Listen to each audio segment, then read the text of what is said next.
and eventually I'm willing to give something.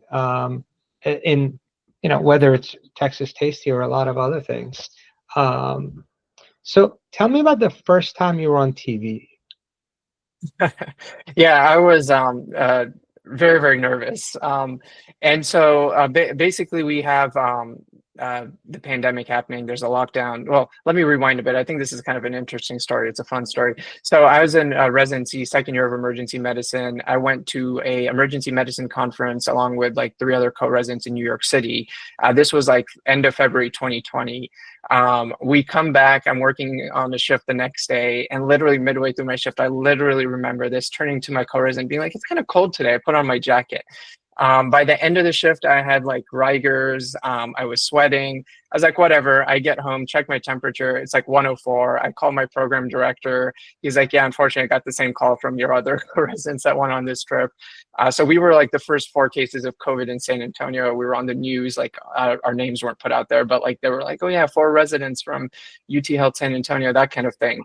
Anyway, so because we were healthcare workers, we were under like a longer quarantine than like those 2 weeks. They're like, okay, 3 weeks until your cough's gone, all that kind of stuff.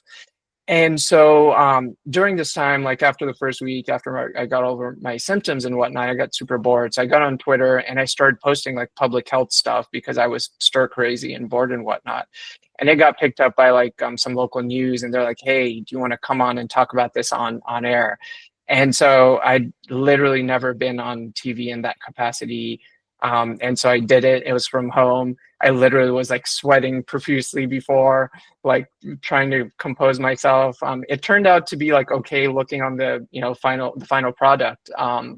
But yeah, that was my first experience. The funny thing is that I probably did that for like 3 or 4 more months. At a point, I was doing like 4 or 5 hits on various national and local stations. And then I still remember working an overnight shift, and I came home, went to sleep, and woke up like around noon or 1. And there was like literally so many text messages, emails, messages from my PD saying like, hey, you never like asked for permission for this. And I'm like, oh God, I got kicked out of residency, trying to return one of those calls. Obviously I didn't get kicked out of residency. And but that was another one of those situations where, I knew that if I like went to them with this, they would probably be like, no, you're a resident. We're not going to let you do this. And it was like, just do it and ask for forgiveness later. And thankfully it worked out then. But yeah, that was kind of my first foray into that space.